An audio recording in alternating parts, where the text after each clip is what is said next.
Alright, YouTube. So this is our latest package that came in. Now this is for the DR200. So I'm going to do a series on the DR200 as well. Let's go ahead and open this up.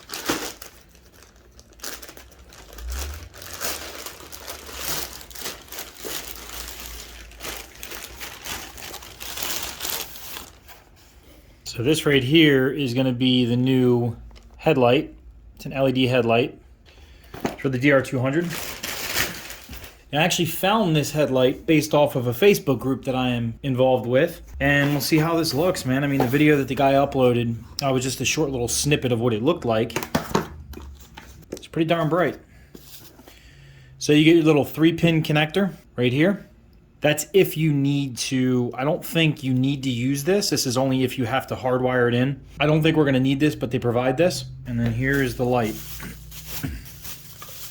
Something really funny that I noticed, man. So I happened to look at what the OEM price for the DR200 headlamp is. The OEM headlamp is just under $300, which is outrageous. I don't know why it's so expensive.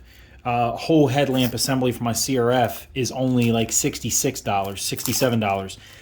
OEM DR200 headlamp, though, being almost $300, I highly recommend you guys replacing it and then just storing it on a shelf somewhere, because I know I would not want to have to replace a $300 headlamp. And it's glass, so it can easily break. But yeah, so here it is. It's got these, so it claims to be fins for heat. It's completely waterproof, so it is made to get wet. This almost looks like a port of some sort. Yeah, it almost looks like a port of some sort. I'm not sure what that would be there for, but not sure. I'll have to look to see. And then it's got your little connector here, which is actually what's going to plug directly into the OEM harness. So the OEM harness is a plug just like this. So we're just going to be plugging right into the OEM harness like so. And then you would use this if you need to wire it in, which we're not going to have to do. Let's go ahead and get the install done. This thing claims to be 45 watts. All right, so let's go ahead and start the disassembly process. You've got one screw right here. You've got one screw right there in the center, which I've already taken out. And then you have one right there as well. Let's go ahead and take them out. So you're going to want to try to use a magnetic tip to get this center one out right here. I went ahead and took it out. It's kind of a pain to get to it if you don't have a magnetic tip. Let's go ahead and crack these other ones off.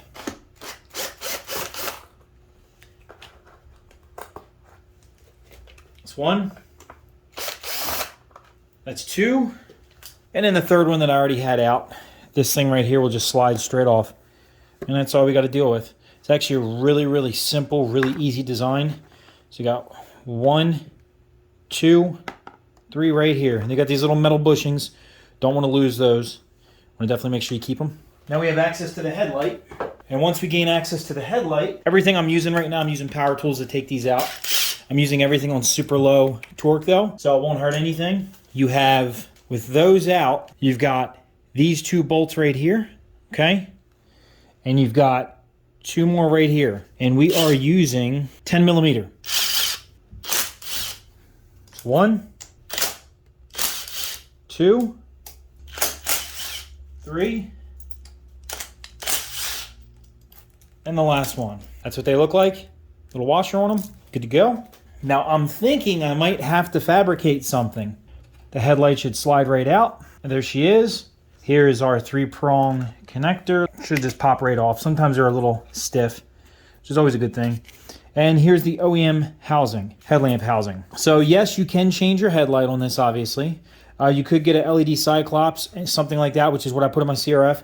I paid $22 for that 45, claims to be 45 watt LED headlamp. My Cyclops was like 90 bucks just for the head, you know, for the bulb. So we'll see how this does. Can't go wrong for the price. This thing, for the price that they are of a replacement, I looked it up on Rocky Mountain ATVMC. It's where I usually buy all my stuff at. It's like $290. Stupid expensive for this little, not dookie, but yeah, kind of dookie glass headlamp. The new one's a little bit lighter because it's all plastic. Kind of fabricate something to work here. So let's get to it. I've got this foam window door sealing stuff sticking on one side. I'm going to actually run a bead of it along the outer clear edge of the light here, just to help kind of brace vibrations, things like that. The OEM did have some on it, so we're going to go ahead and do that. So let me just give you a quick little update, and then I'll show you what it's like when I'm done. Okay, here's the new headlight. And as you guys can see, I added the foam layer around it. You guys see the foam layer? So a nice 2-piece foam layer. You got the headlight shroud here. Now, what I'm about to explain to you guys, if you don't feel comfortable, don't do it. Because this headlight, this plastic headlight shroud, I don't know why, everything for the DR200s is really expensive. So the headlamp assembly is like 300 bucks.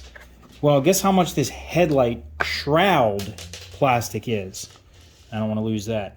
$80 for this thing, which is outrageous. Let me back this up a hair. So that's how it's going to sit in there. It's going to sit in there nice and neat like that. I don't think I'm going to take the foam that I put in's got a sticky side to it. I don't think I'm going to take that off. That's how she looks installed with the foam. Looks good. The OEM is actually much smaller than this hole here. I noticed it is. The black foam covers around. So this headlamp is just a hair bigger in diameter around because the glass headlamp doesn't come all the way down like this one does.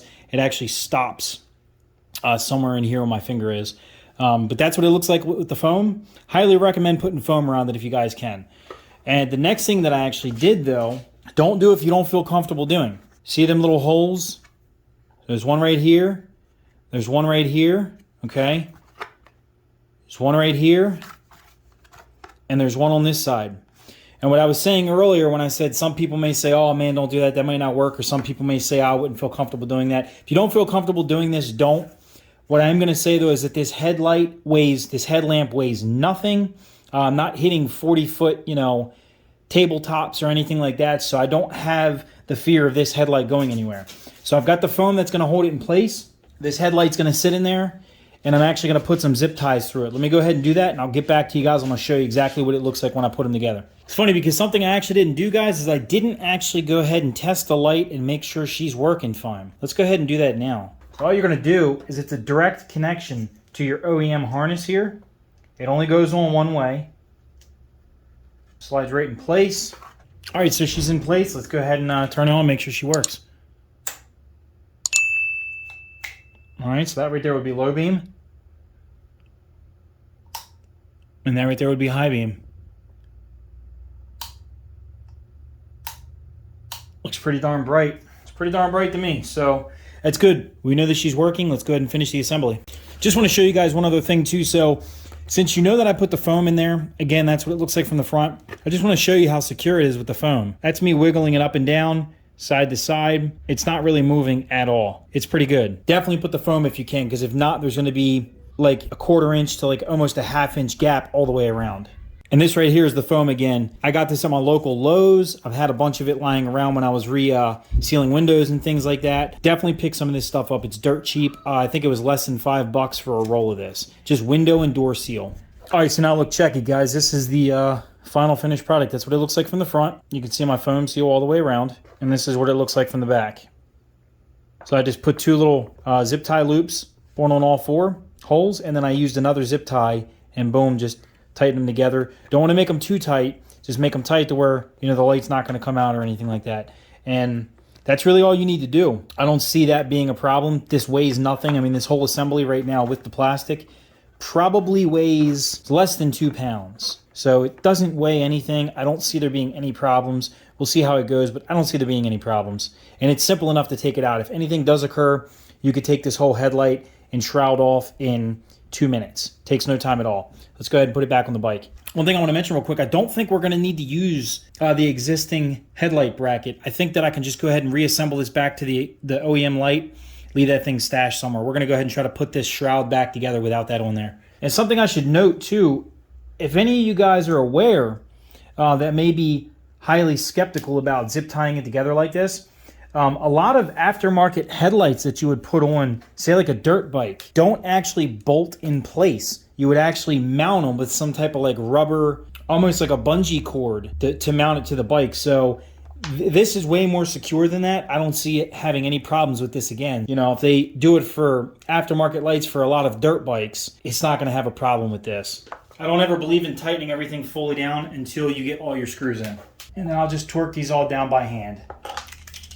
That's good. That one's good. Come back to this side. And that one's good. All right, so now as you can see, man, that's it, guys. It's literally screw there, screw in the center, screw right there, and now the headlight's fully assembled. She's installed, and I will be able to wiggle it some to make it, adjust in the direction you want it to look, but It's not really going to be a problem. Super simple to install, guys. It's in now. It does have a little bit of wiggle room in case if I want to adjust the lamp a little bit. When nighttime hits, we'll go ahead and check it out. We'll see what she looks like.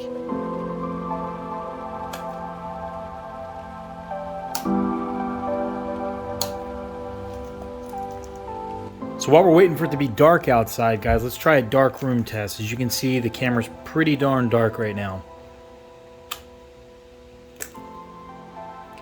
That right there is low beam. That right there is high beam. It's pretty darn bright, man.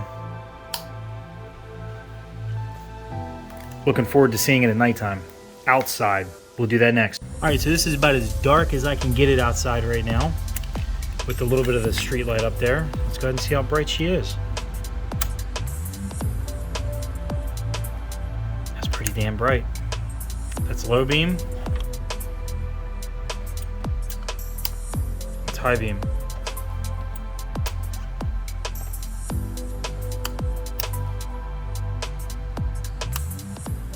Pretty bright, man.